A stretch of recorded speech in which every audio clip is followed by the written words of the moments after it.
কিন্তু অন্য মেয়েদের কথা চিন্তা করে দেখো তো, তারা তাদের বাবা মা, পরিবার, ভাই বোন, আত্মীয় স্বজন, বন্ধু বান্ধব সকলকে ছেড়ে মাইলের পর মাইল দূরে গিয়ে কিভাবে থাকে। মা আমার মন খারাপ করে না। তোমাদের কি আমাকে ছাড়া থাকতে একটু কষ্ট হবে না আব্বু আম্মু? আদিবার আব্বু আম্মু আদিবার কথা শুনে দুজনে চোখ ছলছল। আদিবার দিকে তাকায় এবং আদিবার আড়ালে নিজেদের চোখের পানি খুব যত্ন সহকারে মুছে। আদিবা সামনে মুচকি হেসে তাকে বলে, আমাদের কষ্ট কেন হবে আম্মু? আমাদের মাটা তো আমাদের থেকে বেশি দূরে যাচ্ছে না। আমাদের আম্মুটা তো আমাদের আশেপাশে থাকবে। আমার মার যখন আমাদের দেখতে পছন্দ হবে তখন সে চলে আসতে পারবে, এবং আমাদের যখন আমার আম্মুটাকে খুব দেখতে ইচ্ছে করবে তখন আমরা চলে যাব আমার আম্মুর কাছে। কি আম্মু তুমি আমাকে তোমাদের বাড়িতে যেতে দিবে না? আর ভাই সাহেব, আপনাদের কোনো অসুবিধা আছে যদি আমার আম্মুটা আমাদের কাছে আসে বা আমরা আমাদের আম্মুর কাছে যাই? আদিবার বাবা যখন আদিবার শ্বশুর শাশুড়ি মানে নীলের বাবা মাকে উদ্দেশ্য করে এই কথাটি বলে, তখন আদিবার বাবা মার কথা শুনে নীলের বাবা মা হাসি মুখে তাদের দিকে এগিয়ে আসে এবং আদিবাকে আলতো করে নিজের সাথে জড়িয়ে নিয়ে হাসি মুখে বলেন, কি বলছেন কি ভাই সাহেব? আদিবাকে তো আমরা নিজের মেয়ে ছাড়া অন্য নজরে দেখিনি। ছোট থেকে নিজেদের সামনে বেড়ে উঠতে দেখেছি মেয়েটাকে। আমাদেরও খুব শখ ছিল আমাদের আদিবার মতন একজন হাসি খুশি, প্রাণোচ্ছল, সুন্দর, মিষ্টি একটা মেয়ে থাকবে, কিন্তু আল্লাহর ইচ্ছা ছিল অন্য কিছু। তাই আল্লাহ আমাদের ঘরে আদিবার মতন মেয়ে না দিয়েছে নীলের মতন একজন ছেলে। কিন্তু তারপরও মনের মাঝে একটা সুপ্ত বাসনা ছিল একটা মেয়ের। তাই যখনই আদিবার হাসি মুখ দেখতাম তখনই মনে হতো আমার যদি এমন একটা মিষ্টি মেয়ে থাকতো।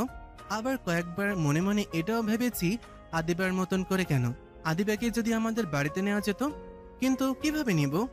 আদিবাকে যে পুত্রবধূ করার বাসনা মনে আসেনি তা কিন্তু নয়, এসেছে। কিন্তু সমাজ, পরিবেশ, পরিস্থিতির ভয়ে বা আপনারা যদি আপনাদের মেয়ের থেকে বয়সে ছোট ছেলের সঙ্গে নিজের মেয়ের বিয়ে দিতে না চান, এতে যদি আমাদের সম্পর্ক নষ্ট হয় বা আদি ভাই যদি আর কখনো আমাদের বাড়িতে না আসে, আমাদের সাথে দুষ্টুমি না করে, তাহলে আমাদের চলবে কিভাবে? এই ভয়ও অনেকবার মনের মধ্যে আশা বাসনাটাকে দাবিয়ে রেখেছি, কখনো মাথা চাড়া দিয়ে উঠতে দেইনি। কিন্তু ভাগ্যের কি খেলা দেখুন, যেটা চেয়েছি আল্লাহ আমার মনের বাসনা পূরণ করেছেন। মামনি তাকে আমার মা বানিয়ে দিয়েছেন। তাই আমার মা যখন যা চাইবে তাই করতে পারবে। সে যদি চায় এখানে থাকতে পারবে এবং তার যখন ইচ্ছা সে তার বাবা মায়ের কাছে এসে সময় কাটাতে পারবে। এতে আমাদের কোনো আপত্তি নেই। কি তাই তো নিজের মা?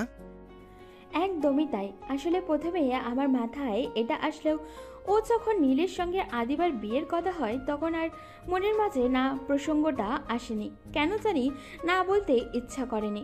কেই বা এই মিষ্টি মেয়েটাকে হাতছাড়া করতে চাইবে। তাই আমি যখন ওই সুযোগ পেলাম তখন সুযোগটা লুফে নিলাম। আমরা তো আমাদের মেয়েটাকে সাদরে নিজের করে গ্রহণ করে নিলাম, কিন্তু আমাদের মেয়েকে আমাদেরকে নিজের করে নিতে পেরেছে? এটা তো জানার প্রশ্ন, তাই না? প্রশ্নটি করে নীলের মা আদিবার দিকে এগিয়ে আসে এবং আদিবার এক হাত নিজের মুঠোয় নিয়ে এবং মাথায় আলতো হাতে বলে। আদিবাকে নরম কণ্ঠে জিজ্ঞেস করে, আমু, আমাদেরকে নিজের করে গ্রহণ করেও ও নেওয়া যায় না? আমরা তো ছোটবেলা থেকে তোকে কখনো অন্য চোখে দেখিনি, নিজের মেয়েই মনে করেছি। তুই কি আমাদের নিজের বাবা মা মনে করতে পারিস না? তুই কি পারিস না নীলের মতো করে আরেকটা সন্তান হয়ে উঠতে? আমাদের এই চাওয়াটাকে কি খুব অন্যায় হয়ে যাবে? আদিবা নীলের বাবা মায়ের কথা শুনে কি বলবে ঠিক বুঝে উঠতে পারে না। সে ভিতর থেকে ভীষণ দুর্বল হয়ে পড়ে। সে মনে মনে ভাবে, এই মানুষগুলো ছোটবেলা থেকে আমাকে কত আদর স্নেহ করেছে, আমার বাবা মায়ের মতোই আমাকে ভালোবেসেছে। এনারা আমাকে কত ভালোবাসে, আমি কিভাবে একজনের শাস্তি আরেকজনকে দিব? আমি কিভাবে এনাদের বলবো যে আমি এনাদেরকে নিজের করে নিতে পারবো না? আমি পারবো না এনাদের সঙ্গে থাকতে। এনাদের সাথে তো আমার কোনো সমস্যা নেই, এনারা তো আমার কোনো ক্ষতি করেনি, বরং দিয়েছে বুক ভরা ভালোবাসা। তাহলে কিভাবে আমি তাদের আশাহত করি? হে আল্লাহ, তুমি আমাকে পথ দেখাও, আমি কি করব? কি রে, কি হলো? কথা বলছিস না কেন যে? কেন, কি সমস্যা? তবে কি তুই আমাদের গ্রহণ করতে পারবি না আমাদেরকে নিজেদের করে নিতে? আদিবা নীলের মায়ের কথা শুনে চলো চলো চোখে নীলের মায়ের দিকে তাকাই এবং এক পলক নীলের দিকে তাকাই। তারপর নীলের মাকে জড়িয়ে ধরে কান্না করতে করতে বলে, আমি কেমন করে মায়ের আবদার ফেলে দিয়ে আমাকে বলবে আমিও তো তোমাদের অনেক ভালোবাসি আঙ্কেল আন্টি, কিন্তু আমার পড়াশোনা। এটা নিয়ে তোমার কোনো চিন্তা করতে হবে না মামুনি। তোমার পড়াশোনা যেমন চলছিল ঠিক তেমনিই চলবে, এতে আমাদের কোনো অসুবিধা নেই। বরং আমরা নিজেরাও চাই তুমি নিজের পড়াশোনা চালিয়ে যাও। আর তাছাড়া তুমি আর নীল তো একই কলেজে যাওয়া আসা করো, তাহলে তোমরা দুজন একসঙ্গে যাতায়াত করতে পারবে, এতে তো আমাদের কোনো অসুবিধা নেই মা। অনেক চেষ্টা করার পরও আদিবা তার পরিবারকে বা নীলের পরিবারকে আদিবা নিজের পরিবারে থাকার জন্য রাজি করাতে পারেনি। সে বারবার এটাও বলেছিল যে তার পড়াশোনা শেষ হলে তারপর সে নীলদের বাড়িতে যাবে, কিন্তু কেউ কোনোভাবে রাজি হয়নি। এজন্য আদিবাকে বাধ্য হয়ে নীলদের বাড়িতে যেতে হয়েছে। আদিবারা নীলদের বাড়িতে আসার পরে একে একে নীলদের আত্মীয় স্বজনেরা আসতে শুরু করে নীলের বউকে দেখার জন্য। অনেকে এসে অনেক রকমের কথা বলে। কেউ বলে মেয়ের বয়স তো ছেলে বয়সের থেকে অনেক বড়, এই সংসার কি টিকবে? কেউ বলে বিয়েটা কি তাহলে নিজেরাই করেছে? কেউ বলছে এই বুড়ি বেটি কি ছেলেটাকে ফাঁসাইয়া বিয়ে করছে? বিভিন্ন জনের বিভিন্ন কথাবার্তায় নীলের বাবা এবং মা যোগ্য জবাবের মাধ্যমে সকলের মুখ বন্ধ করে দিয়েছে। নীলের মায়ের কথা ছিল, ছেলে আমার, বৌমা আমার, আমাদের কোনো অসুবিধা হচ্ছে না, তো আপনাদের কিসের অসুবিধা? আমার ছেলের বউ বড় হোক, বুড়া হোক, চূড়া হোক, সব আমাদের, এতে আপনাদের কোনো আপত্তি নেই তো? এতে আমাদের তো কোনো আপত্তি নেই, তাহলে আপনাদের এত মাথা ব্যথা কিসের হচ্ছে? কিসের জন্য আমি এটাই তো বুঝতে পারছি না। শুনুন, আপনাদের ডাকা হয়েছে আমার ছেলে মেয়েকে দোয়া দেওয়ার জন্য। আপনাদের যদি এমন করে আমার ছেলে মেয়েদের কথা শোনানোর থাকে তাহলে প্লিজ এবার আপনারা আসতে পারেন। আপনাদের মতো আত্মীয় স্বজন আমার অন্তত দরকার নেই। অনেক অপমানিত বোধ হয় চুপ হয়ে গেছে, তো অনেকে চলে গিয়েছে। এতে অবশ্য আদিবার বাবা মা কারোরই কিছু যায় আসে না।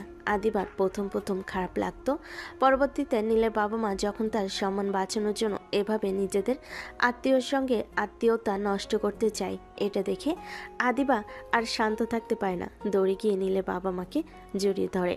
আজে বাজে মনে মনে কষ্ট পায় আদিবা, মনে মনে কষ্ট পেয়েছিল। এটা বুঝতে পেরে নীলের বাবা মা দুজনে আদিবাকে নিজেদের বাহুডরে জড়িয়ে নেয়। এভাবে সারাদিন বিভিন্ন আচার অনুষ্ঠান এবং খাওয়া দাওয়ার মধ্য দিয়ে খুব ভালোভাবে দিনটা কেটে যায়। সারাদিন একবারও নীল আদিবার সামনে উপস্থিত হয়নি, আদিবাকে বিরক্ত করেনি। কিন্তু কথায় আছে না, পাখি সারাদিন বলে জঙ্গলে উড়ে বেড়ালেও সন্ধ্যাবেলা তাকে নিড়ে ফিরতে হয়, ঠিক তেমনই সারাদিন নীল আদিবার সামনে না আসলেও রাতের বেলা তাকে আদিবার সাথে একই ঘরে আসতে হয়। আসতে হয় বলতে ভুল হবে। নীলের কাজিনরা এবং বন্ধু মহলরা সকলে জোর করে নীলকে নীলের ঘরে দিয়ে যায় আদিবার কাছে। হুট করে দরজা লাগানো শব্দে আদিবা পিছন ফিরে তাকিয়ে দেখে নীল এসেছে। নীল আদিবাকে দেখা মাত্র তার মাথা নত করে ফেলে। আদিবা নীলের এরূপ অবস্থা দেখে তাচ্ছিল্য ভরা একটা হাসি দেয় এবং আস্তে আস্তে নীলের সামনে এগিয়ে গিয়ে নীলের মুখ উঁচু করে বলে, কি চলে এসেছিস তো নিজের চাহিদা মেটাতে? আসলে ভালোবাসা টালোবাসা কিছু না, তোর এতদিনের লালসা ছিল আমার শরীরের উপর, এই জন্য যখন সুযোগ পেয়েছিস তখনই ঝাঁপিয়ে পড়েছিস। তোরা ছেলে জাতটাই খারাপ, জেনে একটা অবলা মেয়েকে অসহায় পেয়ে গেছিস, অমনি ভোগ করতে শুরু করে দিয়েছিস। তাহলে আজকে এত ভালো সাজার নাটক করার কি আছে? যা করার তা করে ফেলেছিস, আবার তো এসেছিস আমার শরীরকে খুব ভালো লেগেছে, তাহলে আর দেরি করছিস কেন? যা করতে এসেছিস করে বেরিয়ে যা ঘর থেকে, তোর চেহারা আমার দেখতে ইচ্ছে করছে না। আদিবা, এবার কিন্তু তুমি খুব বেশি বেশি করছো। বেশি বেশি করছি? ও আচ্ছা, আমি বেশি বেশি করছি তাই না? তাহলে তুই গতকাল কি করেছিস ভুলে গেছিস সব? আরে ভুলে তো যাবি, এতদিনের লালসা মিটিয়ে নিয়েছিস, এখন আর মন থাকবে না তো। এভাবে না বলে যদি এতই রাগ থাকে তাহলে একবারে মেরে ফেললেই তো পারতে। এখনো তো তোর মতো এতটা জঘন্য খারাপ হতে পারেনি, এই জন্যই হয়তো এখনো বেঁচে আছিস, তা না হলে গত রাত্রে তোকে খুন করে ফেলতাম। তবে অপেক্ষায় থাকবো তোমার হাতে খুন হওয়ার জন্য। কথাটি বলে নীল আদিবাকে পাশ কাটিয়ে গিয়ে একটা কাঁথা এবং বালিশ নিয়ে ফুলরে বিছিয়ে শুয়ে পড়ে এবং আদিবাকে লক্ষ্য করে বলে, আপাতত কিছুদিন এভাবে সহ্য করে নাও, কারণ এখন যদি এই ঘর থেকে বেরিয়ে যাই, বাড়িতে অনেক আত্মীয় স্বজন পাড়া প্রতিবেশী আছে, তারা বিভিন্নভাবে বিভিন্ন রকমের কথা শোনাবে। আর আমি চাই না আমাদের কথা বাইরের কেউ জানুক এবং তা নিয়ে তোমাকে, আমাকে বা আমাদের পরিবারকে কোনো কথা শোনাক। আশা করব তুমিও এতটুকু অ্যাডজাস্টমেন্ট করবে।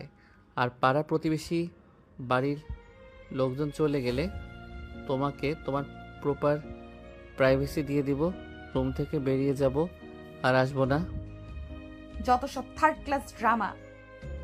এভাবেই বেশ কিছুদিন কেটে যায়। এর মধ্যে নীল একবারও আদিবাকে ডিস্টার্ব করেনি, না আদিবা অযথা নীলকে ডিস্টার্ব করেছে বা নীলের সঙ্গে কোনো কথা বলেছে। যদিও নীল কয়েকবার চেষ্টা করেছিল, সরি বলেছিল আদিবাকে, কিন্তু তারপরও আদিবা কোনোভাবে নীলকে পাত্তা দেয়নি। আজ আদিবা এবং নীলের বিয়ে হওয়ার 1 সপ্তাহ, তাই আদিবা সিদ্ধান্ত নিয়েছে আজকে থেকে সে কলেজে যাবে। এতে নীলের বাবা মা সম্মতি দিয়েছে এবং তারা বলেছে নীলকে তাকে নিয়ে আসতে। প্রথমত আদিবা নীলের সঙ্গে যেতে না চাইলেও পরবর্তীতে নীলের বাবা মায়ের জোরাজোরিতে আদিবা রাজি হয় নীলের সঙ্গে কলেজে যাতায়াত করতে। আদিবা যখন নীলের সঙ্গে কলেজে যেতে রাজি হয়, এতে নীল বেশ মনে মনে খুশি হয়। সে হয়তো এভাবে আস্তে আস্তে আদিবা নীলকে মেনে নেবে। তাই নীলের মনে নিজের অজান্তেই তাই নীল নিজের মনের আনন্দে নিচে যায়, পার্কিং থেকে গাড়ি বের করে, এদিকে ফোন দেয় কলেজে যাওয়ার জন্য। নীল এবং আদি এবার এইচএসসি ক্যান্ডিডেট। নীল তার বাইক বের করে এদিকে কল দেওয়ার পরে আদিও এসে গ্যারেজ থেকে গাড়ি বের করে। দুজনেই বাইক নিয়ে বিল্ডিংয়ের সামনে অপেক্ষা করতে থাকে আদিবার আসার জন্য। আদিবা নীলের বাবা মা এবং আদিবার বাবা মায়ের সঙ্গে দেখা করে তাদের থেকে বিদায় নিয়ে নিচে আসে এবং কোনো দিকে না তাকিয়ে সোজা গিয়ে আদির বাইকের পিছনে উঠে বসে। আদিবা যখন হুট করে এসে আদির বাইকে উঠে বসে, তখন নীলের হাস্যোজ্জ্বল চেহারাটা ঘন কালো মেঘে ঢেকে যায়। আদি বিষয়টা লক্ষ্য করে এবং সাথে সাথে সে আদিবাকে প্রশ্ন করে, কি রে আপু, তুই আমার বাইকে? কেন, আমি তো তোর বাইকেই যাই আগে থেকেই। কিন্তু আগে তো তোর বর ছিল না, এখন তো তোর বর হয়েছে, তাহলে তুই আমাকে কেন নিজে ড্রাইভার বানাচ্ছিস? বর মাই ফুট, ফালতু কথা না বলে গাড়ি স্টার্ট দে। আর যদি তোর আমাকে নিয়ে যেতে অসুবিধা হয় তাহলে বল, আমি একাই চলে যাচ্ছি। কিন্তু আপু। আচ্ছা আদি, বাদ দে, তাড়াতাড়ি চল। আজকে আমাদের একটা ইম্পর্টেন্ট লেকচার আছে, এটা নিশ্চয়ই ভালো করে জানিস। আর সেটা কোনোভাবে মিস দেওয়া যাবে না, কারণ 1 মাস বাদে আমাদের পরীক্ষা, তাই সিলেবাসে কোনো কিছু বাদ দেওয়া যাবে না। আচ্ছা ঠিক আছে, চল। এই নীল ভাইয়া দাঁড়াও, আমাকে নিয়ে যাও। তোমাকে নিয়ে যাব মানে? কোথায় যাচ্ছ তুমি? উফ ভাইয়া, তুমি কি কানা নাকি? দেখো না কোথায় যাচ্ছি। ইউনিফর্ম তো পরে আছি স্কুলের, তাহলে কেন জিজ্ঞেস করছো কোথায় যাচ্ছি? তাড়াতাড়ি চলো তো, এমনি অনেক দেরি হয়ে গেছে। এই লেট লতিফা, তুই প্রতিদিনের মতো আজকেও দেরি করেছিস। তোর স্কুল কয়টায় আর তুই যাচ্ছিস কয়টায়? ফাজিল মেয়ে, সারাক্ষণ শুধু পড়ায় ফাঁকি দেওয়া। ভালো করে পড়াশোনাটা কর, বুঝলি? না হলে কাকা তোকে কোনো এক কাজে ছেলের সাথে বিয়ে দিয়ে দেবে, তখন লোকের বাসায় কাজ করে খাওয়া লাগে। এই শোন আদি ভাইয়া, বেশি কথা বলবি না। আমার কামের ছেলের সাথে বিয়ে হবে মানে? আমার বিয়ে তো হবে নীল ভাইয়ের মতো স্মার্ট হ্যান্ডসাম গুড লুকিং একটা ছেলের সঙ্গে। আর তাছাড়া কবি বলেছে যারা পড়াশোনায় কাকে মারে তাদের বড়রা অনেক হ্যান্ডসাম হয়, নীল ভাইয়ের মতো। এই ফালতু কথা কোন কবি বলেছে রে তোকে? আমাকে যে সারাদিন গবেট গবেট বলিস, সামান্য কবির নাম নিজে জানিস না, নিজে আবার নিজেকে ইন্টেলিজেন্ট বলিস। ছি, তোর এই ইন্টেলিজেন্টের কথাই আগুন, যে ইন্টেলিজেন্টের দ্বারা সামান্য একটা কবির নাম জানিস না। আচ্ছা, এই কবির নামটা তো আমিও জানি না। আরে ভাইয়া, হ্যান্ডসাম ছেলেরা কবিতা পড়ে না, আমি জানি, তাই তোমাকে বলিনি, ওই বলদকে বলেছি। যাই হোক, তোমার জানার জন্য বলে দিচ্ছি, কবি নিশানন্দ দাস বলেছে এই লাইনটি। নিশার কথা শুনে নীল এবং আদি দুজনেই আবুলের মতো তার দিকে কিছুক্ষণ চেয়ে থাকে। এরপর দুজনের চোখাচোখি করে আসলে নিশা কোনো কবির নাম বলল নিশান্ত দাস বলে কোন কবি আছে বলে এ পর্যন্ত তাদের জানা নেই। তিনজনই এমন আজেরা কথার মাঝে আদিবা বিরক্ত হয়। হুট করে তাদের পিঠে চাটি মেরে বলে উঠল, এই তোরা যাবি নাকি আমি নেমে যাব?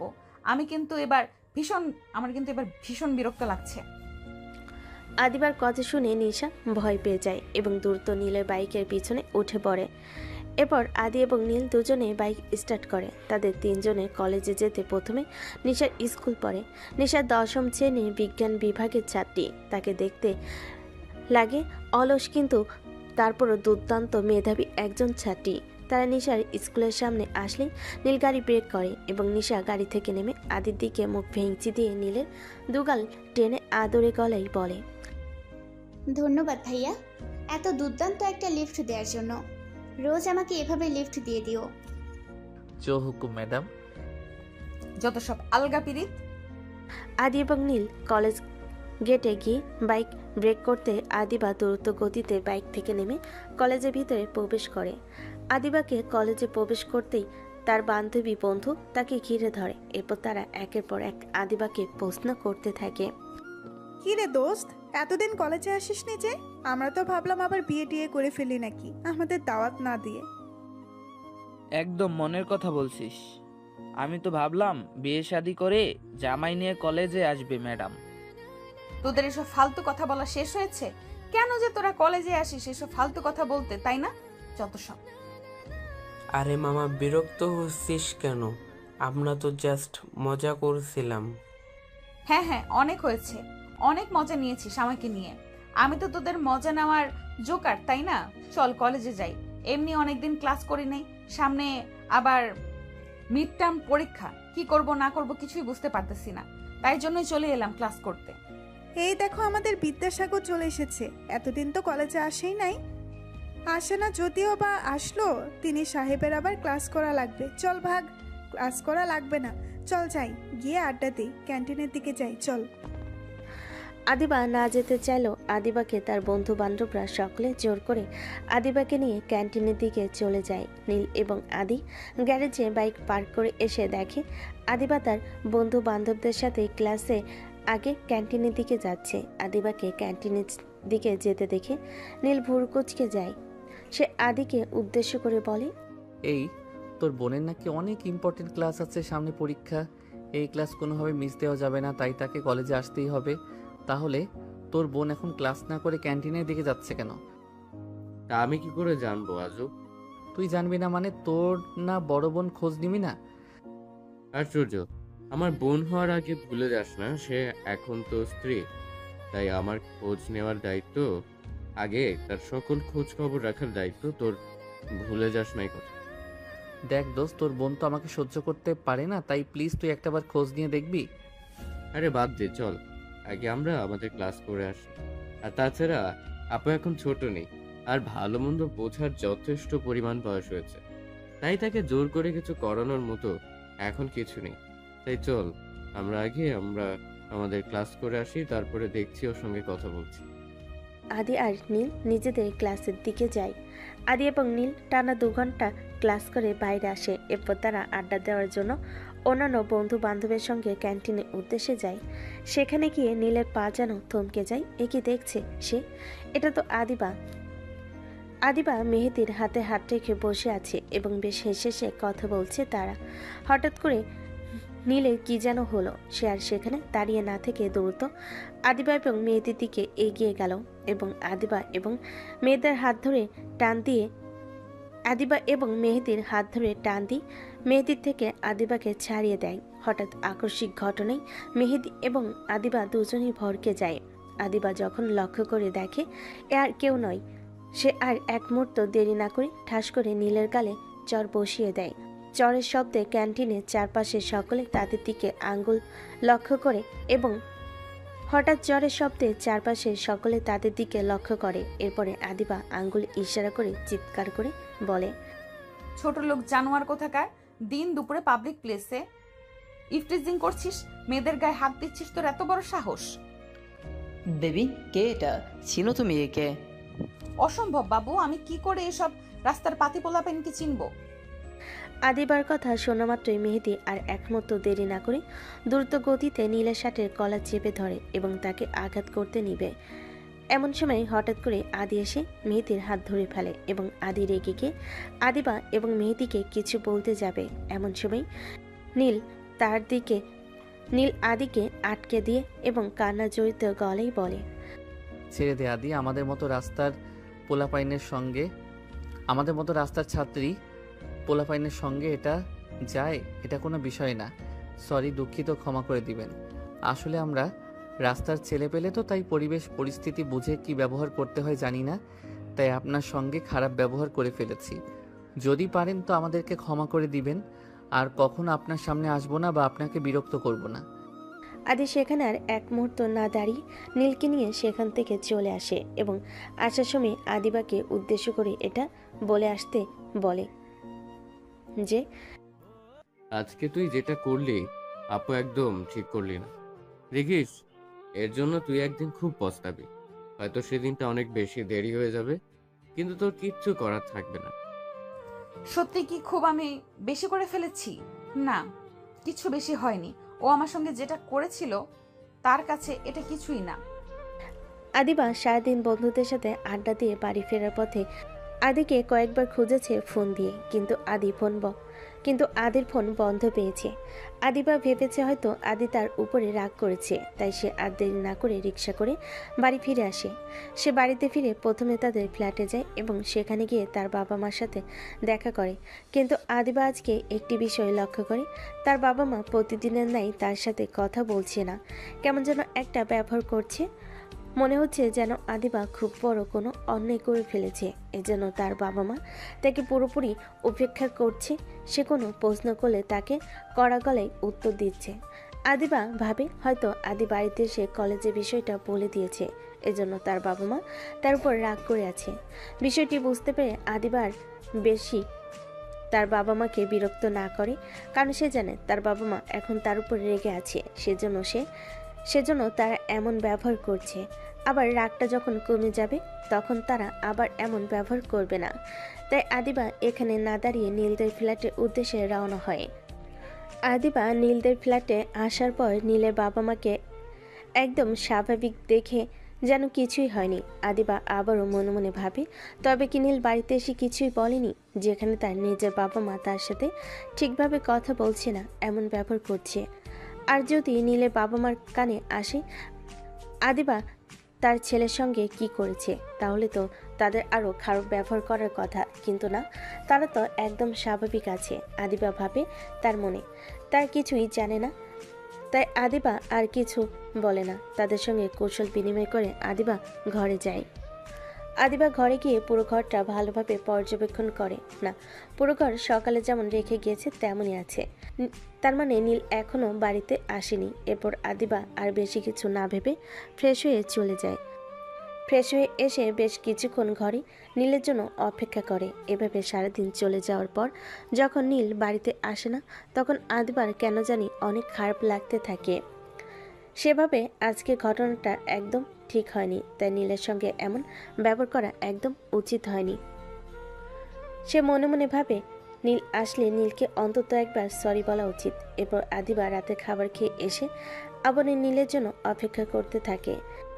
সে খাবার টেবিলে বসেও নীলের বাবা মাকে অনেকবার নীলের সম্পর্কে প্রশ্ন করতে চেয়েছে, কিন্তু তারা কি ভাববে এভাবে হয়তো বা তার মনের ইগো তাকে বাধা দিয়েছে, তাই সে কোনো প্রশ্ন করতে পারেনি। এরপর আদিবা অনেক রাত পর্যন্ত নীলের জন্য অপেক্ষা করে। তারপরও যখন নীল বাড়িতে ফেরে না, তখন হয়তো বা ভাবে নীল আদির সঙ্গে আছে, তাই সে আর কোনো দিক না ভেবে ফোন করে। আদি ফোন কয়েকবার বাজে, কিন্তু আদি ফোন রিসিভ করে না। বেশ কয়েকবার কল দেওয়ার পরে আদি ফোন রিসিভ করে এবং বলে, হ্যাঁ আপু, কি বলবে বল। আমার ভীষণ ঘুম পাচ্ছে, আমি ঘুমাবো। নীলকে তাড়াতাড়ি বাড়িতে আসতে বল, ওর সাথে আমার কথা আছে। ওর সাথে তোর আবার কিসের কথা? আজকে এত কথা বলে পেট ভরেনি নাকি? আরো কিছু বাকি রেখেছি বলার জন্য। আদি, এবার কিন্তু তুই বেশি বেশি বলছিস। তাড়াতাড়ি নীলকে বাড়িতে পাঠাও, ওর সাথে আমার কথা আছে। আর হ্যাঁ, আমি নিশ্চয়ই আমাদের মধ্যেকার ব্যক্তিগত কথা তোকে বলতে আগ্রহী নই। হাসাইলি রে আপু, তোদের আবার ব্যক্তিগত কথা? তোদের মধ্যে ব্যক্তিগত বলে কিছু রেখেছিস তোরা? ও সরি, তোরা বলতে যাব কেন? তুই রেখেছিস কোন ব্যক্তিগত কিছু? যে পাবলিক প্লেসে নিজের স্বামী সন্তান করতে জানে না, তাদের নাকি আবার ব্যক্তিগত? যাই হোক, হ্যাঁ বাদ দে, আমার অনেক ঘুম পাচ্ছে, আমি ঘুমাবো। আর হ্যাঁ, নীলা আমার সঙ্গে নেই যে আমি ওকে পাঠিয়ে দেব। তোর সাথে নেই মানে? তাহলে সে কোথায়? তোর স্বামী কোথায় সেটা আমি কি করে বলবো? আদি প্লিজ, খেয়ালই করিস না, আবার এখন মজা করার মুড নেই। আশ্চর্য, তোর সাথেই মাঝরাতে আমি হেয়ালি করব? এত সময় আমার আছে? আচ্ছা আমি রাখছি, সকালে আবার পৌঁছে গেছে। হ্যাঁ, সেখানে যেতে হবে। টাটা, আল্লাহ হাফিজ, পরে কথা হবে। আদি আদি আদিবাকে আর কিছু বলার সুযোগ না দিয়ে ফোন কেটে দেয়। এবার কেন জানি আদিবার নিজের মাথার চুল নিজেরই টেনে ছিঁড়তে ইচ্ছে করছে। কেন সে তখন নীলের সঙ্গে ওরকম ব্যবহার করতে গেল? এখন এত রাতে কোথায় গেল ছেলেটা? এই ছেলেটার এত জিদ কেন বুঝতে পায় না? এই ছেলেটার এত জিদ কেন বুঝে পায় না আদিবা? নিজে অন্যায় করবে, আবার নিজে নিরুদ্দেশ হয়ে যাবে। আশ্চর্য! এসব কথা ভাবতে ভাবতে অনেকটা সময় পার হয়ে যায়, কিন্তু তারপর নীল ঘরে আসে না। এবার আদিবার দুশ্চিন্তা হতে থাকে। সে একবার ভাবে নীলের বাবা মার রুমে নক করবে, তাদেরকে জিজ্ঞেস করবে নীল কোথায়, তারা জানে কি না। যে ছেলে একবার বাড়িতে না আসলে তার বাবা মা পাগল হয়ে যেত, সে ছেলে আজ সারাদিন বাড়িতে আসনি। এত রাত হয়ে গেল, এখনো পর্যন্ত বাড়িতে এলো না। তাহলে নীলের বাবা মা চুপ করে আছে কেন? তবে কি তারা জানে নীল কথাই? তারা যদি জেনে থাকে তাহলে একবারও আদিবাকে কথা বললো না কেন? এসব কথাই ভাবতে ভাবতে কখন যে আদিবার ঘোর লেগে গেছে সে নিজেও জানে না। হঠাৎ করে সে জ্ঞান ফিরে পায়। চারিদিকে ফজরের আজানে ধ্বনি হচ্ছে। আদিবা আশেপাশে ভালো করে লক্ষ্য করে দেখে কোথাও নীল নেই। এটি সে মনে মনে ভাবে, তাহলে কি গত রাতে নীল বাড়িতে ফিরে আসেনি? আচ্ছা, আদিবার এই সামান্য কথাতে যদি নীল এতটা অভিমান করতে পারে, তাহলে নীল যে আদিবার সঙ্গে যা যা করেছে তারপর আর এবার সবটা কি করে মেনে নিয়েছে। এবার আদিবা এবং নীলের বাবা মার সঙ্গে বসে ব্রেকফাস্ট করছিল।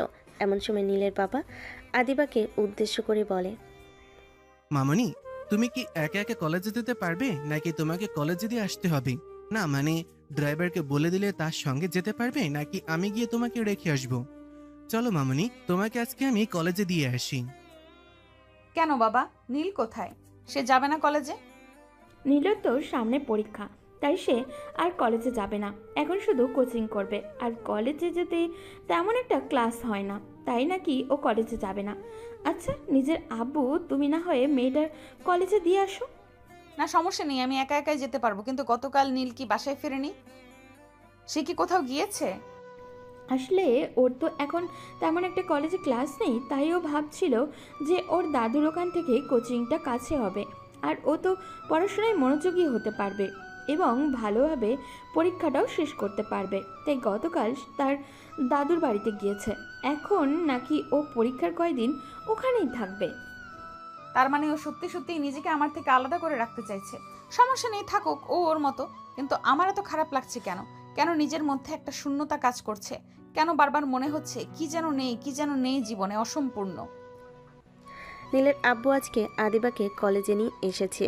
নীলের আব্বু আদিবাকে কলেজ গেটে নামিয়ে দিয়ে অফিসের উদ্দেশ্যে চলে যায়। আদিবা কলেজ গেটে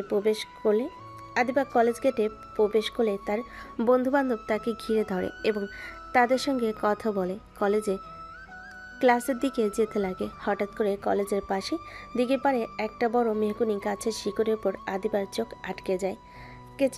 সে কিছুটা দূরে এগিয়ে গিয়ে দেখে একটা মেয়ে মেহেদির বুকে মাথা রেখে শুয়ে আছে এবং মেহেদি তার মাথায় হাত বুলিয়ে দিয়েছে।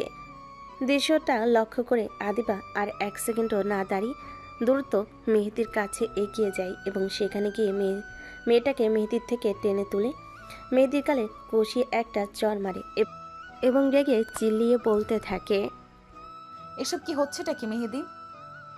কি হচ্ছে মানে? তুই করছিসটা কি? আর তুই আমাকে চর মারলি কেন? তুমি আমার সাথে এমন করে কথা বলছো কেন? কেমন করে কথা বলছি? তোর সাথে যেটা যায় তেমনভাবেই কথা বলছি। আর তাছাড়া 2 দিন তোর সাথে মিষ্টি কথা বলেছি, একটু ঘোরাফেরা করেছি বলে কি তুই আমার মাথা কিনে নিয়েছিস? তুমি না আমাকে ভালোবাসতে, তাহলে কোথায় গেল তোমার ভালোবাসা? ও তো আমি রোজই বাসি, এক একদিন এক এক মেয়েকে। দেখো, তুমি জেনে গিয়েছো ভালো হয়েছে। আমিও আর এই নাটকটা কন্টিনিউ করতে চাচ্ছিলাম না। যখন একটু হাত ধরতে চাই, যখনই একটু কিস করতে চাই, তখনই বলো এখন না, বিয়ের পর। আরে এখন কি আর সেই যুগ আছে? আর তোমার সঙ্গে বিয়ে পর্যন্ত অপেক্ষা করবে কে? আমিও তোমার প্রতি বোর হয়ে গিয়েছিলাম। আমিও ভেবে পাচ্ছিলাম না কিভাবে তোমাকে ড্যাম্প করা যায়। যেহেতু তুমি আজকে দেখেই ফেললে, সেহেতু আজকে তো আর সত্যটা লুকানোর কিছু নাই। তার মানে এতদিন যা করেছো সব অভিনয় ছিল? তুমি কখনোই আমাকে ভালোবাসোনি। এতদিনের এত ভালোবাসা, এত প্রতিশ্রুতি সব মিথ্যে ছিল। মেয়ের জন্য পাতি ডায়লগ। মেহেদি আদিবাকে আর কিছু বলার সুযোগ না দিয়ে মেয়েটিকে নিয়ে চলে যায় এবং আদিবা বেশ কিছুক্ষণ ওখানে দাঁড়িয়ে থেকে মেহেদি এবং ওই মেয়েটির যাওয়া লক্ষ্য করে। এরপর আদিবার বন্ধুবান্ধব সবাই আদিবাকে সান্ত্বনা দেওয়ার জন্য তার দিকে এগিয়ে যেতে লাগলে আদিবা তাদেরকে হাতে ইশারে থামিয়ে দেয় এবং দৌড়ে কলেজের বাইরে চলে যায়। আদিবাকে বেশ কিছুক্ষণ ধরে রাস্তা দিয়ে হাঁটার পরে হঠাৎ করে ঝুম বৃষ্টি শুরু হয়, কিন্তু কেন যেন না আজকে কোনো কিছুই আদিবাকে আটকাতে পারছে না। সেই ঝুম বৃষ্টি উপেক্ষা করে সামনের দিকে এগিয়ে চলেছে। আজ তার বৃষ্টির পানি ও চোখের পানি মিলেমিশে একাকার হয়ে গিয়েছে। আজ কেন যেন মনে হচ্ছে প্রকৃতিও আদিবার মতো দুঃখী হয়ে গিয়েছে। আদিবার যেমন অশ্রু ঝরছে, প্রকৃতিরও যেন অশ্রু ঝরাতে ব্যস্ত হয়ে পড়েছে। আদিবা কোথায় যাচ্ছে, কি করছে সে নিজেও বুঝতে পারছে না। সে শুধু এতটুকু জানে সে ঠকে গিয়েছে, চরমভাবে ঠকে গিয়েছে। সে আজ বুঝতে পেরেছে এতদিন সে এক অন্ধ গোলকধাঁধার মধ্যে ছিল, যেখানে শুধু তার অস্তিত্ব ছিল আর কেউ ছিল না তাকে সঙ্গ দেওয়ার জন্য, যা ছিল সব মরীচিকা। আদিবা হঠাৎ রাস্তার মাঝে হাঁটু গেড়ে বসে পড়ে এবং আকাশের দিকে তাকিয়ে সজোরে চিৎকার করে ওঠে এবং চিৎকার দিয়ে ডুকরে ডুকরে কাঁদতে থাকে। এভাবে কয়েক ঘন্টা বৃষ্টিতে ভেজার পর সে বাড়ি ফিরে যায় এবং বাড়ি গিয়ে কোনো কিছু না বলে, কোনো দিকে না তাকিয়ে কেমন যেন জমে যাওয়া পাথরের মতো সরাসরি তার ঘরে গিয়ে দরজা লক করে দেয়। আদিবার আজকের ব্যবহার কেমন যেন অদ্ভুত লাগে সকলের কাছে। আদিবা তো সচরাচর এমন করে না। আদিবার মা অনেকবার আদিবাকে ডাকাডাকি করেছে, কিন্তু আদিবা কোনো উত্তর দেয়নি। আর এদিকে অনেকটা দেরি হয়ে যাওয়ার পরও আদিবা যখন বাড়িতে ফেরে না, তখন আদিবার শাশুড়ি মানে নীলের মা আদিবাদের বাড়িতে আসে এবং আদিবার মাকে জিজ্ঞেস করে আদিবা এসেছে কিনা। তখন আদিবার মা বলে, আদিবা এসেছে এবং তার রুমে নাকি শরীর খারাপ, তাই সে রুমে রেস্ট করছে। নীলিমা অবশ্য আদিবার সাথে দেখা করতে চেয়েছিল, কিন্তু আদিবা নিজেকে গুটিয়ে নিয়েছে। সে কারোর সঙ্গে দেখা করতে চায়নি। নীলিমা বুঝতে পারে আদিবা হয়তো কোনো কারণে ডিস্টার্ব, তাই তাকে বিরক্ত না করে ফিরে যায় এবং বলে যায় তার মুড ভালো হলে সে যেন বাড়ি যায়। আর যদি এখানে কিছুদিন থাকতে চায় তাও থাকতে পারে, এতে তাদের কোনো সমস্যা নেই। এটা জানার পর আদিবার মা ভীষণ খুশি হয়। সে তার মেয়েকে তাদের পরিবার ছেড়ে নিজের এক পরিবারের কাছে গিয়েছে, যে পরিবার সকলে তাদের ভীষণ ভালোবাসে। কিন্তু আদিবার মা একটু আফসোস করে যে তার মেয়ে এই ভালোবাসার মূল্য দিতে জানলো না। আদিও লক্ষ্য করে তার বোনের কিছু একটা হয়েছে, কিন্তু সে তার নিজের ইগোর জন্য তার বোনের কাছে যায় না, কথা বলে না। আজ বেশ কয়েকদিন পর আদিবা একটু স্বাভাবিক হয়ে বাড়ির ছাদে এসেছে। এসে চাঁদের দিকে তাকিয়েছিল। হঠাৎ করে আদি নিজের ঘরে নেট না পেয়ে ছাদে এসেছিল ফোনে কথা বলার জন্য, কিন্তু এসে দেখে আদিবা আকাশের দিকে তাকিয়ে কি যেন একটা ভাবছে। হঠাৎ আদিবাকে দেখার পরে আদিবার নীলকে করা অপমানের কথা মনে পড়ে যায় এবং সে খুবই নিচে নেমে যেতে নিলে এমন সময় আদিবা তাকে পিছন থেকে ডেকে ওঠে। আদি, চলে যাচ্ছি যে? ও আচ্ছা, বোনকে পর করে দিয়েছিস তাই না? পর বললে কি আর পর করে দেওয়া যায়? তাহলে আর বোনের কথা মনে পড়ে না যে? না, তেমনটা না, আসলে কদিন পরীক্ষা চলছিল তো, তাই একটু ব্যস্ত ছিলাম।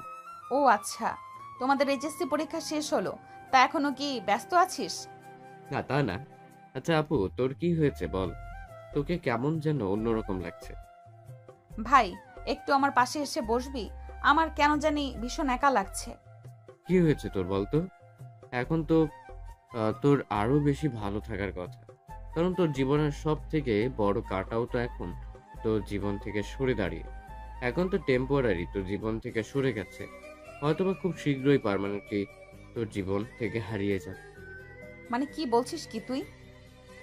চিন্তা করিস না, তুই যতটুকু খারাপ আছিস ততটুকু খারাপ লাগাও নিমিশেই তোর জীবন থেকে হারিয়ে যাবে। হয়তো 2-1 দিনের মধ্যে ডিভোর্স লেটার হাতে পেয়ে যাবে। পাগল হয়ে গেছিস তুই? কি বলছিস কি তুই এইসব? যা বলছি একদম সত্যি কথা বলছি। নীল স্টুডেন্ট ভিসায় বাইরে যেতে চায়, কারণ সে তো চোখের সামনে থাকলে নাকি না তুই না সে কেউই কখনো ভালো থাকে। তাই সে তার জীবন থেকে চিরতরে হারিয়ে যেতে চায়। তাই আইনি যত জটিলতা আছে সেগুলোর চেয়ে দেশে থাকতে থাকতে মিটিয়ে দিয়ে যাবে। চিন্তা করিস না, তখন তুই মনের মানুষের কাছে ফিরে যেতে পারবি, সমস্যা নেই। আর হ্যাঁ, নীল হয়তোবা কালকে একবার আসবে তার বাবা মায়ের সঙ্গে দেখা করতে, এবং আগামী পরশু দিন সে ঢাকা চলে যাবে IELTS করার জন্য। অসম্ভব। এখানে অসম্ভবের তো কিছু নেই। তুই যা করেছিস, তারপর ওর জায়গায় যে কেউ থাকলে একই ডিসিশন নিত। আমি তোকে আগেই বলেছিলাম আপু, তুই সেদিন যা করেছিস তার জন্য তোকে পস্তাতে হবে, মারাত্মকভাবে পস্তাতে হবে। এবং সেটা হয়েছেও, কিন্তু অনেকটা দেরি হয়ে গিয়েছে। তুই শুধু নিজের বন্ধুর দিকেই দেখেছিস, কই আমার দিকে তো কখনোই ভেবে দেখিসনি। তুই কি জানিস তোর বন্ধু আমার সাথে কি করেছে? জানি, সব জানি। তুই যেটা ভাবছিস তোর ক্ষতির জন্য করেছে, কিন্তু না, তোকে বাঁচানোর জন্য সে বাধ্য হয়ে এগুলো করেছে। কারণ ও যদি তখন তোকে বোঝাতে চাইতো, তুই কখনোই বুঝবি না, বরং তোকে ভুল বুঝলি। তাই ওকে বাধ্য হয়ে এমনটা করতে হয়েছে। মানে কি বলতে চাইছিস তুই পরিষ্কার করে বল। আমি আর আদি একদিন বাইক রেস করছিলাম। এমন সময় দুজনেই ক্লান্ত হয়ে ফাঁকা একটি মাঠে পাশে দাঁড়িয়ে গল্প করছিলাম। এমন সময় আমাদের কানে কিছু কথা আসে। কি কথা? মেহেদি আমাদেরকে লক্ষ্য করেনি। সে তার বন্ধুদের সাথে বলাবলি করছিল যে মেহেদি প্রথমে তোকে ভুলিয়ে ভালিয়ে তোর সঙ্গে রুম ডেট করবে, পরবর্তীতে সেটার ভিডিও করে তোকে ব্ল্যাকমেইল করে তার বন্ধুদের সঙ্গেও তোকে মিশতে বাধ্য করবে। আর অনেক মেয়ের সঙ্গে তারা এমন স্কিম করে এসেছে। এটা শোনার পরে নীলের রক্ত গরম হয়ে যায় এবং সে গিয়ে ওদের সঙ্গে ঝামেলা করে এবং মেহেদিকে প্রচুর মারে। অবশ্য সেও মার খেয়েছিল, কারণ হিরো হতে গেলে পারে তো হিরো হওয়া যায়, তাই না? তাই কিন্তু তারপরও সে দূরে যায়। ওর উত্তেজনা দেখে আমি নিজেই ভুলে গিয়েছিলাম যে আমার বোনকে নিয়ে বাজে কথা বলা হচ্ছিল। যেখানে কাজটা আমার করার কথা ছিল, সেখানে সে কাজটাও নিজে করছিল। এটা দেখার পরে আমার তখন সন্দেহ জাগে, কিন্তু তারপরে আবার মনের মধ্যে কোথাও একটা থাকে যে হয়তোবা সে তোকে নিজের বোন বলে রেসপেক্ট করে। যেহেতু তুই আমার বড় বোন, সেহেতু সম্মানটা থাকা স্বাভাবিক। কিন্তু এতটা ডেসপারেট কেউ বন্ধু বলে জন্য হতে পারে, এটা আবার হজম হয়। তাই আমি ওকে কোনো মতে সেখান থেকে ছাড়িয়ে এনে যখন তাকে প্রেসারাইজ করি, তখন সে স্বীকার করে যে সে অনেক আগে থেকেই তোকে ভালোবাসে, এবং শুধু ভালোবাসে না, মারাত্মক লেভেলের ভালোবাসে, যে তোকে ছাড়া সে নাকি মরে যাবে।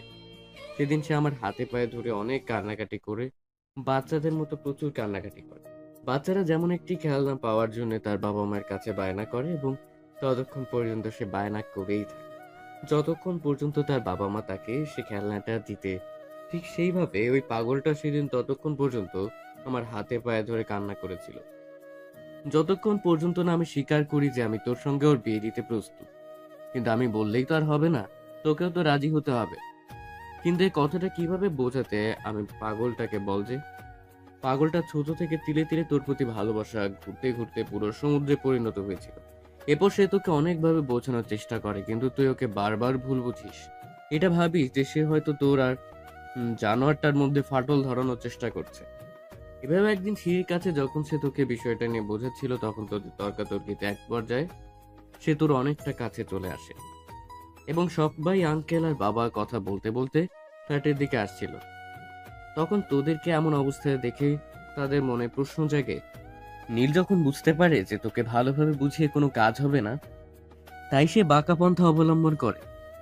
সে বাবা এবং আঙ্কেলকে দেখে তোর আরো অনেকটা কাছে চলে যায়, এবং এমনভাবে পুরো দৃশ্যটা তাদের সাথে ফুটিয়ে তোলে যেন তোরা দুজনে দুজনের অনেক কাছাকাছি এবং তোদের মধ্যে কিছু একটা চলছে। এরপর আঙ্কেল আর বাবা যখন তোদেরকে প্রশ্ন করে, তখন তুই উত্তর দেওয়ার আগে ও বলে যে হ্যাঁ, তোদের মধ্যে অনেক আগে থেকে সম্পর্ক এবং তোরা একে অপরকে ভীষণ ভালোবাসিস। তোরা একে অপরকে ছাড়া বাঁচতে পারবি না, এবং তোরা বিয়ে করতে চাস। বিষয়টা আঙ্কেল এবং বাবা আমার সাথে শেয়ার করেছে এবং আমাকে জিজ্ঞেস করেছে, কিন্তু কি করব? পাগলটার কাছে হার মেনে, তার ভালোবাসার কাছে হার মেনে আমাকে উপায়ন্তর না পেয়ে স্বীকার করতে হয়েছে যে হ্যাঁ, ও যা বলেছে সত্য। কিন্তু আমি কি জানতাম যে আমার কুলাঙ্গার বোন তার ভালো মানুষের এই দাম দেবে, তার ভালোবাসাটাকে উপেক্ষা করবে। এরপর আঙ্কেল আর বাবা পরিবারের সঙ্গে কথা বলে দেরি না করে ওই দিনই তোদের বিয়ের ব্যবস্থা করে। এবং ঘরোয়াভাবে তোদের বিয়েটা দিয়ে দেয়।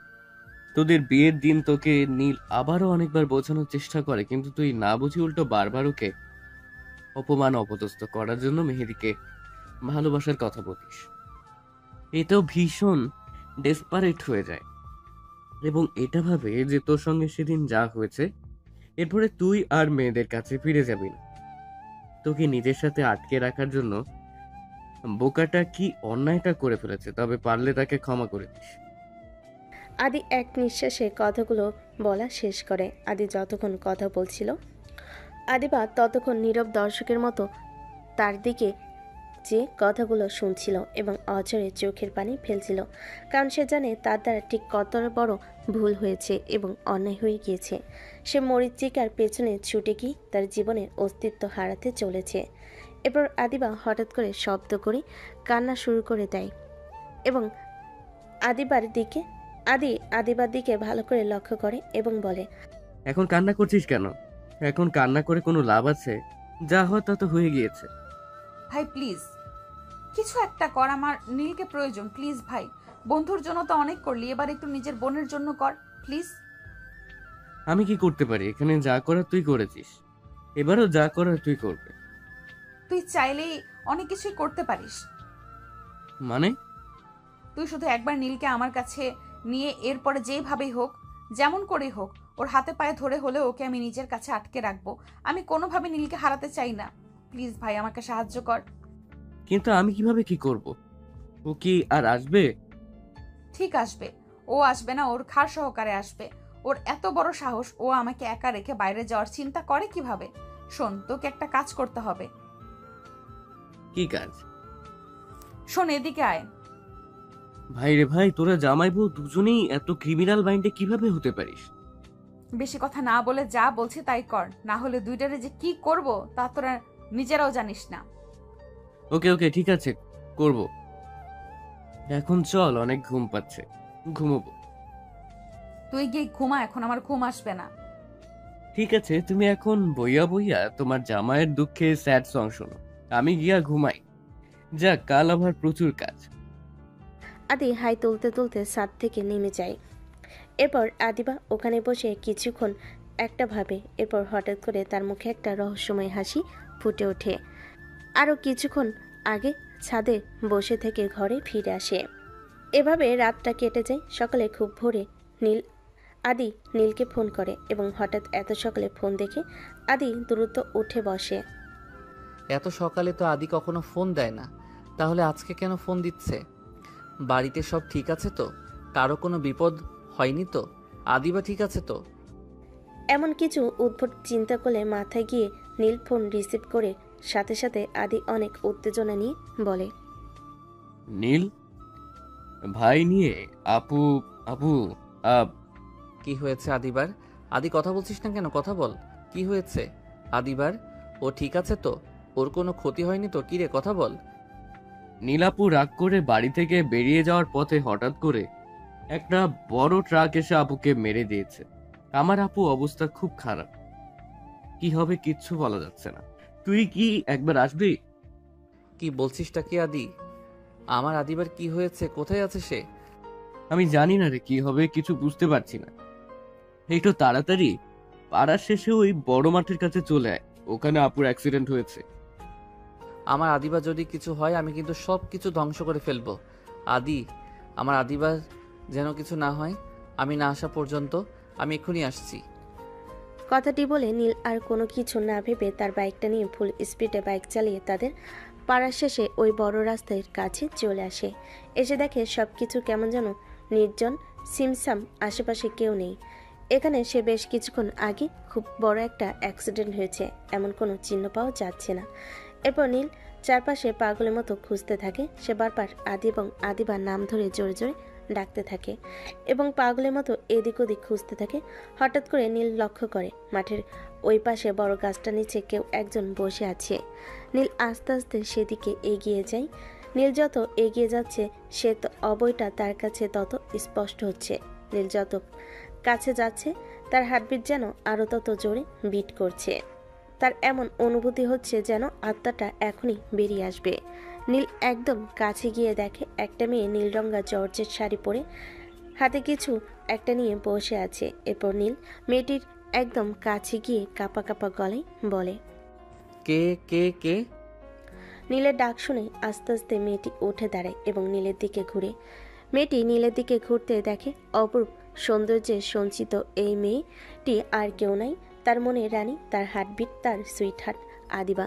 নীল আর এক সেকেন্ডও দেরি না করে ঝড়ের বেগে গিয়ে শক্ত করে জড়িয়ে ধরে আদিবাকে, যেন ছেড়ে দিলে সে কোথাও হারিয়ে যাবে, এবং অস্বাভাবিক হারে জোরে জোরে শ্বাস নিচ্ছিল। নীলের এমন অস্থিরতা দেখে অটোমেটিক আদিবার মুখে একটি হাসি রেখা ফুটে ওঠে এবং সে আলতো হাতে নীলকে জড়িয়ে ধরে। বেশ কিছু সময় এভাবে অতিবাহিত হওয়ার পরে নীল যখন বুঝতে পারে, তখন সে এক ঝটকে আদিবাকে তার থেকে বেশ কিছুটা দূরে সরিয়ে দিয়ে পেছন ফিরে জোরে জোরে 2-3 বার শ্বাস নিয়ে আদিবার দিকে ফিরে বলে, এসবের মানে কি? কোন সবের? আমাকে মিথ্যে বলা হয়েছে কেন? আপনি জানেন আমার কি অবস্থা হয়েছিল? আর একটু হলে প্রাণটাই বেরিয়ে যাচ্ছিল। আপনার আমাকে অপমান করে শান্ত হননি, তাই না? এখন কি প্রাণটা নিতে চান? আমি জানি সেটা আমার শোনার কিছুই নেই, কিন্তু আগে তুমি বলো, তুমি না আমাকে ডিভোর্স দিচ্ছিলে, বিদেশ চলে যাচ্ছিলে, তাহলে আমার মরার খবর পেয়ে এমন হাইপার হয়ে ছুটে এলে কেন? যেহেতু তুমি আমাকে ভালোই বাসো না, সেহেতু আমি মরলাম কি বাঁচলাম সেটা দিয়ে তোমার কি? তোমার তো চলে যাওয়ার দরকার, তাই না? আমার থেকে দূরত্ব চাই, তো যাও চলে। আমি মরে গেলে তোমার কি? তাহলে তো তোমার আরো ভালো, আরো বেশি দূরত্ব পাবে। আদিবার কথা শুনে নীল আরো রেগে যায় এবং সে দ্রুত গতিতে আদিবার থেকে এগিয়ে গিয়ে আদিবার গলা চেপে ধরে এবং বলে, আমাকে ধ্বংস করতে চাও, তাই না তুমি? হাই, কি বলো তুমি? ধ্বংস হলে আমাদের অস্তিত্বের কি হবে? সে দুনিয়াতে এসে কাকে বাবা বলে ডাকবে? নীলের কথা পুরো শেষ না হতেই যখন নীলের সম্মতি ফিরে, তখন সে কি বলেছে, তখন সে অবাক দৃষ্টিতে আদিবার দিকে লক্ষ্য করে এবং হাতের আঙ্গুল দিয়ে ইশারা করে যে সে যেটা বলেছে এটা সত্যি কিনা। এমন সময় আদিবার চোখের ইশারায় সম্মতি জানায় যে হ্যাঁ, সেটা সত্য। অমনি নীল কয়েকবার নিজের মুখে হাত দিয়ে মাথায় দিয়ে আর কয়েকবার জোরে জোরে শ্বাস নিয়ে উপনিস মাথা ঝাঁকিয়ে আবার আদিবাকে লক্ষ্য করে এবং আদিবাকে আবার জিজ্ঞেস করে আসলে সত্যি কিনা, নাকি সকলের মতো এটাও কোনো মিথ্যা ছলনা। আদিবা এবার কিছুটা পথ নীলের দিকে এগিয়ে আসে এবং আদিবার হাতে লাল রঙের গোলাপের গুচ্ছ ছিল, সেটা দিয়ে হালকা করে নীলের মাথায় বাড়ি দিয়ে নীলকে জড়িয়ে ধরে। তার এক হাত দিয়ে নীলের অন্য হাত নিজের পেটে রাখে এবং বলে, নিজেই অনুভব করে দেখো তো, অনুভব করতে পারো কিনা নিজের অস্তিত্বকে। নীল এবার বুঝতে পারে আদিবা আর যাই হোক এবার অন্তত মিথ্যা বলছে না, তাই সে শক্ত করে আরো আষ্টে পিষ্টে আদিকে জড়িয়ে ধরে এবং আদিবার ঘাড়ে গলে অসংখ্য চুমু দিতে থাকে এবং বলতে থাকে, বাবাকেই বাবা বলে ডাকবে আবার আমাকে আজকে স্বর্গীয় এত বড় সুখ দেওয়ার জন্য তোমাকে অসংখ্য অসংখ্য ধন্যবাদ প্রিয়তমা। এই সংবাদের পরিবর্তে পুরো জীবন তোমার চাইলে মারতে পারো, চাইলে টিকিয়ে রাখতে পারো, তবে কখনো ছুঁড়ে ফেলে দিও না, তাহলে কিন্তু আর বাঁচতে পারবো না। ভালোবাসি প্রিয়তমা, ভীষণ ভালোবাসি। ভালোবাসি পিচ্ছি, খুব করে ভালোবাসি। আচ্ছা নীল, আমি না একটা কথা ভাবছি। কি ভাবছো বলো? এক বাচ্চাকে এখন পর্যন্ত মানুষ করতে পারলাম না, আরেক বাচ্চার আগমনের ঘন্টা বেজে গেছে। ভেবে দেখেছো এবার আমার 12টা কিভাবে বাজবে? হঠাৎ করে নীলের বুক থেকে মুখ তুলে আদিবা বাচ্চাদের মতো ইনোসেন্ট ফেস করে। যখন নীলকে এ কথাটা বলে তখন নীল ভুরু কুচকে দিয়ে কথাটার মানে বোঝার চেষ্টা করে। যখন সে বুঝতে পারে আদিবা তাকে মিন করে কথাটা বলেছে, তখন সে আদিবাকে ছেড়ে দিয়ে বলে, তবে রে ফাজিল মেয়ে, আমাকে পিচ্ছি বলা তোমার একদিন কি আমার একদিন। লেও ঠেলা, এজন্যই তো বলেছিলাম এত পিচ্ছি জ্বালা সামলাবো কিভাবে। আদিবা দৌড়াতে থাকে এবং নীল আদিবাকে দৌড়াতে থাকে এবং তাকে ধরার চেষ্টা করে। দুজনেই হাসি খুশিতে মেতে ওঠে।